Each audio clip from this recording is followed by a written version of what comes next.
Entre 95 e 2012, vou dar os últimos dados aqui da Organização Mundial de Propriedade Intelectual. Em biotecnologia, se otorgaram, essa organização otorgou 8.464 patentes, das quais 57% os Estados Unidos registraram. Sabe o que significa? Patente, produto, venda, mercadoria, riqueza, royalties. Vou dar o desastre, o que é o royalties depois. O Japão ficou em segundo lugar, mas ainda muito distante da potência imperialista. Registrou 754 patentes. A Alemanha, 465 e a França, 268. O Brasil, que é esse país gigantesco, etc. e tal, registrou 10. E o México? 7. Ou seja, nada. Não existe. Numa área que é uma área mais ou menos importante de biotecnologia.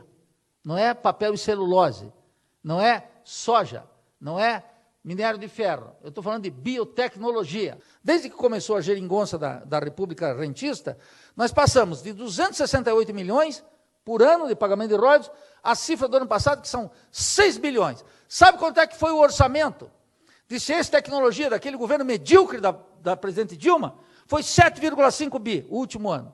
Sabe quanto é que está agora? 3,5 bi. Nada, não tem financiamento. Acabou. Não tem, é cosmético.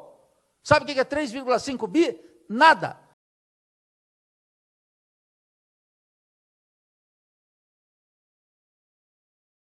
Colocar em 10 bilhões no sistema atual é jogar dinheiro fora.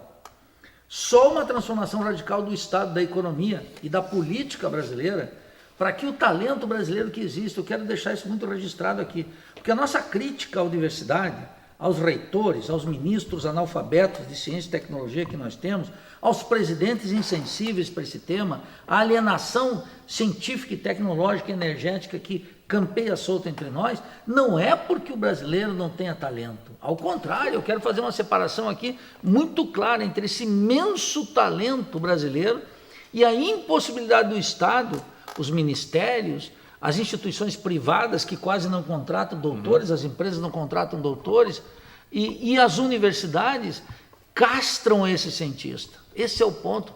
Castram quando ele nasce e submete a ele a fuga de cérebros, submete a ele a uma frustração permanente, submete a ele a ideia de que ele tem um grande potencial, mas ele não tem condições para fazer. Então é um cientista submetido ao sofrimento. Então não adianta dizer, mas esse governo foi melhor que o outro, são todos um horror. O Brasil está afundando em ciência e tecnologia como está afundando na produção, na concorrência internacional. Desapareceu do mapa. Como a educação não liberta um país, a ciência e tecnologia não liberta um país. É a revolução social que pode alterar radicalmente as regras, o ensino, a ciência e a tecnologia. Sem isso não é possível. O exemplo dos países centrais é contundente a respeito. Depois da Revolução Americana é que os Estados Unidos se tornam uma potência. Depois da Revolução Gloriosa na Inglaterra, na França, depois da Revolução Chinesa, e mesmo que você está mencionando um país periférico como Cuba, que exporta cerca de 20% da sua pauta de exportações de produtos de alta densidade tecnológica, mesmo sendo uma ilha caribenha, mostra claramente que é uma revolução social que muda. Agora, nós precisamos atentar para o fato. Nós estamos submetidos a um bordão na Universidade Brasileira, que é a expressão máxima do colonialismo, eu diria mais acentuada ainda que o Ciência Sem Fronteiras, que é a ideia que a Universidade Brasileira e Latino-Americana deve internacionalizar-se. E eu digo exatamente o oposto, a Universidade Brasileira e Latino-Americana precisa urgentemente se nacionalizar. Por que ela tem que se nacionalizar? Porque ela precisa exatamente atender às demandas. Pense, por exemplo, os trabalhos em que nós fomos exitosos. O mal de Chagas, por exemplo. Como é que teve esse desenvolvimento científico? Agora, a Zika, as conquistas tecnológicas que nós estamos tendo, tratando problemas nacionais na área de saúde pública, vai se desenvolvendo em outras áreas, exigências científicas e tecnológicas, que o imenso talento dos brasileiros resolve.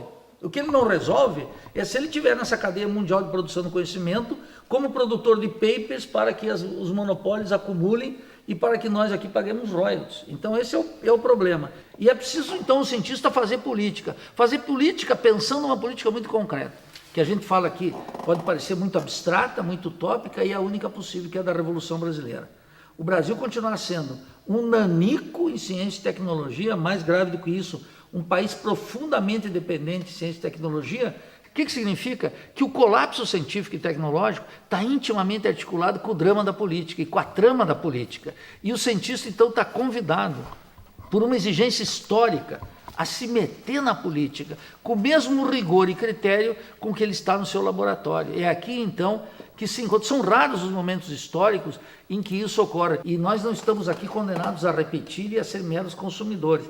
Esse é um momento de emancipação. Então, é nessas condições que se coloca o tema da revolução social e da revolução brasileira no nosso caso. Por isso é um momento precioso sobre o qual nós temos que nos debruçar com muita calma, sabendo que o talento brasileiro não será utilizado nas condições de um capitalismo dependente. Somente na ruptura com ele é que esse talento vai poder mostrar sua vitalidade, sua plenitude. O enfrentamento de uma pandemia depende do Estado e da organização social, como também a defesa de um furacão. O Caribe, por exemplo, está acostumado com isso.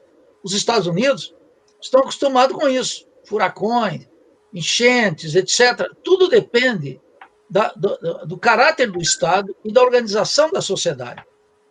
E o que nós estamos vendo no Brasil? Que o Estado tem um marcado caráter de classe, como sempre teve, desde sempre, não mudou nada nesse aspecto, e que nós estávamos despreparados. As instituições, nesse momento, elas não funcionam.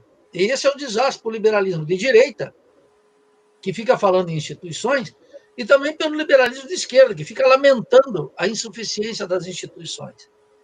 Mas, o caso no Brasil, por exemplo, nós precisaríamos agora de um sistema de saúde exuberante. E o que a pandemia revela?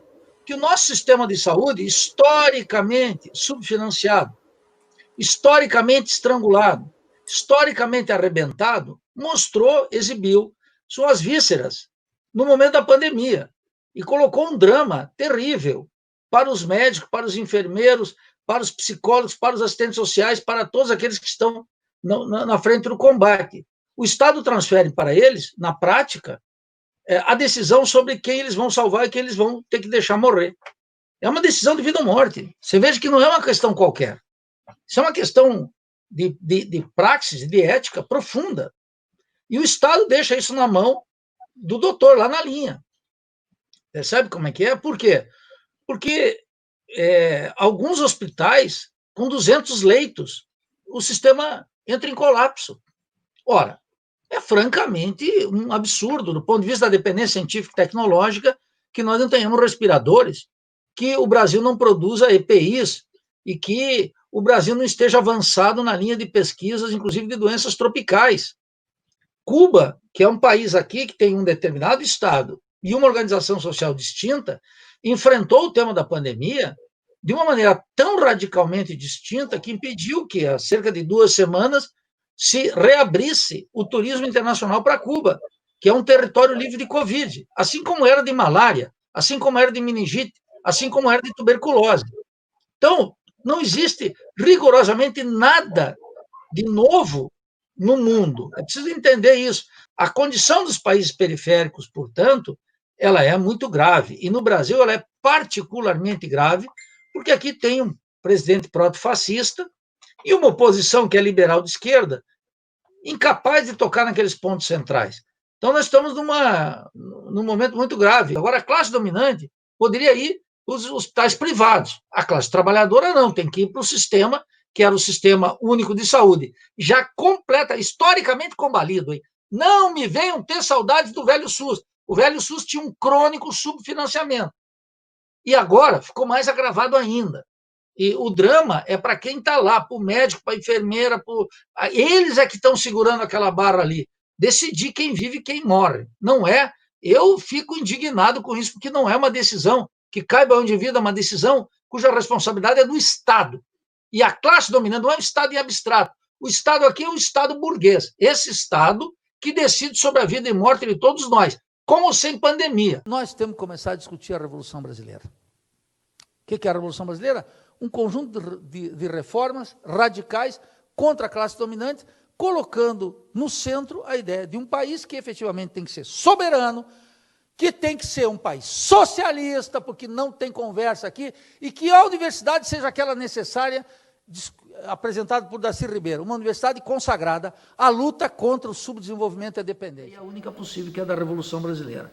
É a revolução social que pode alterar radicalmente as regras, o ensino, a ciência e a tecnologia. Nós temos que começar a discutir a Revolução Brasileira.